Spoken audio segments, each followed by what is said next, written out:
Guys, this is important.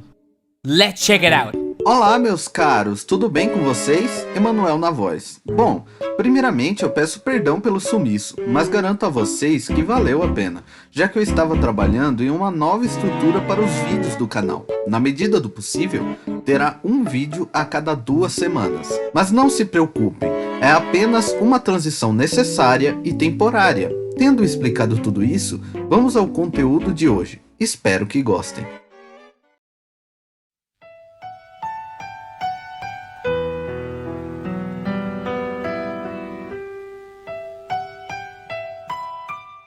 Nascido Iosif Djugashvili, o homem que se tornaria Stalin nem mesmo era russo.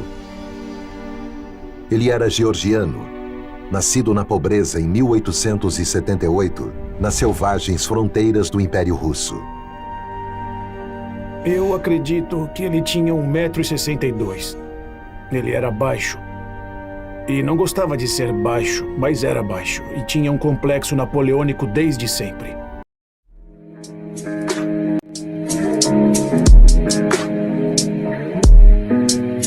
O que poucos de vocês sabem é que o nome verdadeiro do nosso personagem de hoje nunca foi Stalin. Na realidade, ele adotou esse nome na Revolução Socialista, onde que quase todos os revolucionários russos adotavam algum nome próprio de revolução, como por exemplo Leon Trotsky, aonde seu verdadeiro nome era Lev Davidovich. E com Stalin não foi diferente. Na realidade, seu nome é um tanto quanto difícil de pronunciar, então vou apenas chamá-lo por Stalin. Assim, a título de curiosidade, Stalin significa punho de ferro, ou seja, um pseudônimo de guerra. Stalin, ou como era chamado na época por influência de um escritor georgiano, Sosso, nasceu no dia 18 de dezembro de 1878, na cidade de Gori, que hoje se trata de Geórgia, que foi uma das 15 nações que acabaram por formar a União Soviética. Na sua infância, o pequeno Stalin não possuía uma aparência sequer intimidante. Ele era menor que a maioria de seus colegas da escola, o que continuou o restante de sua vida, já que, embora não apareça, o socialista tinha 1,62 m de altura. Além disso, em 1884, quando era criança, teve varíola, o que fez com que seu rosto ficasse repleto de marcas que não o abandonaram mesmo quando cresceu. Ainda para complementar, quando era jovem ele tinha um braço mais comprido que o outro, e ainda há suposições de que ele nasceu com 2 dedos do pé grudados. Sendo o único filho sobrevivente, já que seus 2 irmãos morreram ainda na infância, seus pais eram Besarion e Ekaterina, aonde que documentos apontam que Stalin cresceu em um ambiente familiar problemático, extremamente pobre, com direito a muitos momentos trágicos e, ainda segundo especialistas, a possibilidade de abusos sexuais. Seu pai era um sapateiro e, além de seu trabalho não render o suficiente para sustentar sua família, só para se ter uma noção, o máximo que a sapataria acabou empregando foram cerca de 10 pessoas. Só que, pelo que se sabe, a loja acabou falindo com o tempo, fazendo com que eles vivessem em uma situação de pobreza, tendo que abandonar sua casa para viverem em quartos alugados por 10 anos. Mas além disso, ele agredia frequentemente sua esposa e filho. O que se acredita é que, além de marido abusivo, a morte de seus 2 filhos pode ter piorado a saúde de Besarion. Ainda assim, essas agressões contínuas fizeram com que Ekaterine fugisse para a casa de um amigo próximo junto com seu filho. Agora, já em relação à sua mãe, Ekaterine, não consegui achar tantos registros assim, apenas descobri que ela era um ponto de refúgio para Stalin, já que ela era religiosa e, ao contrário de seu pai, bem pacífica. Bom, então vamos lá, a gente conclui o quê?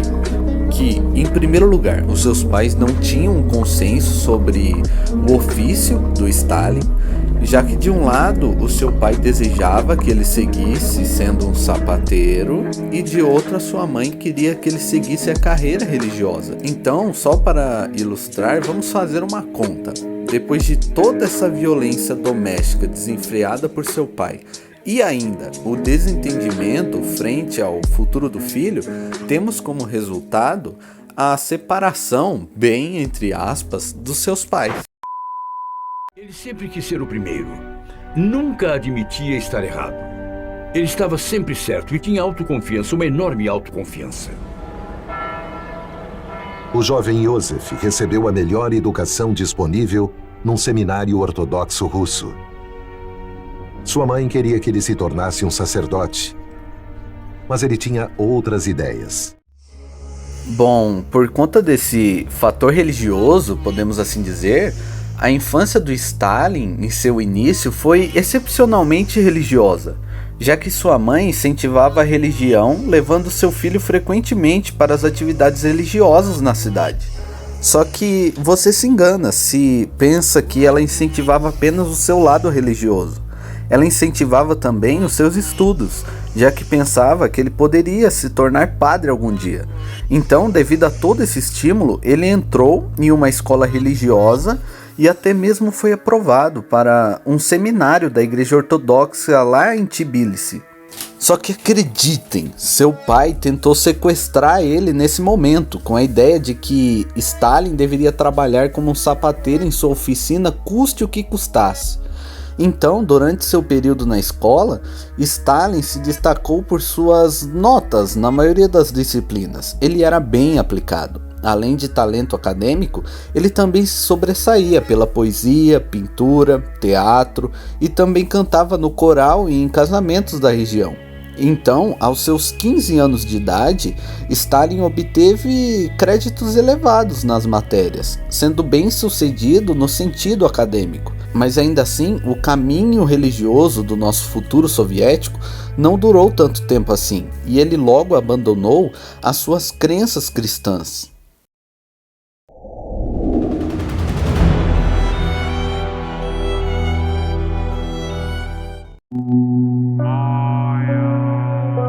Muito bem, como já dito, um pouco mais velho, com seus 17 anos, Stalin ingressou em um seminário teológico em Tbilisi. Ele era um jovem forte e rebelde, e até mesmo se declarava ateu, mesmo tendo estudado em uma escola religiosa. Controverso, eu sei. Nesse meio período, ele teve o primeiro contato com os ideais marxistas e entrou em uma organização secreta que defendia a independência da Geórgia, chamado Mezamedassi, ou, em outras palavras, Terceiro Grupo. Esse único contato de Stalin com outros socialistas meio que bastou para que ele virasse um marxista, e ainda assim ele se tornou um revolucionário. Ainda morando em Tbilisi, ele conseguiu um emprego no Observatório de Meteorologia da cidade e se envolveu com o Partido Operário Social Democrata Russo, que desejava derrubar a monarquia czarista na Rússia. O seu trabalho no interior desse partido fez com que a polícia secreta do Império Russo começasse a de fato perseguir Iosif. Pouco tempo depois, ele foi eleito para o comitê do Partido Social Democrata, do qual fazia parte, mas, como era procurado e perseguido pela polícia, foi preso e enviado para o exílio na Sibéria, em 1902, aonde ele acabou fugindo pouco tempo depois, o que se repetiu ao longo de sua vida por diversas vezes. Só que enquanto ele estava exilado, o partido de Stalin, lembra? Rachou-se em dois grupos, os bolcheviques e mencheviques. Stalin, é claro, ficou ao lado dos bolcheviques, já que eles tinham ideais mais radicais acerca do futuro da Rússia. Pouco tempo depois dessa decisão, ele se envolveu na Revolução de 1905, juntamente a uma organização de camponeses. E, depois disso, ele se envolveu com atividades ilegais como assalto a bancos. Só que esses roubos não eram à toa. Na realidade, eles eram realizados para financiar o movimento revolucionário dos bolcheviques. Só nesse período, Stalin foi preso e enviado para o exílio na Sibéria diversas vezes. E em todas elas, ele fugia e retornava para a atividade revolucionária. Só que aí, obteve o primeiro passo importante em sua trajetória revolucionária. Conheceu Vladimir Lenin, em dezembro de 1905, durante uma conferência de bolcheviques organizada na Finlândia.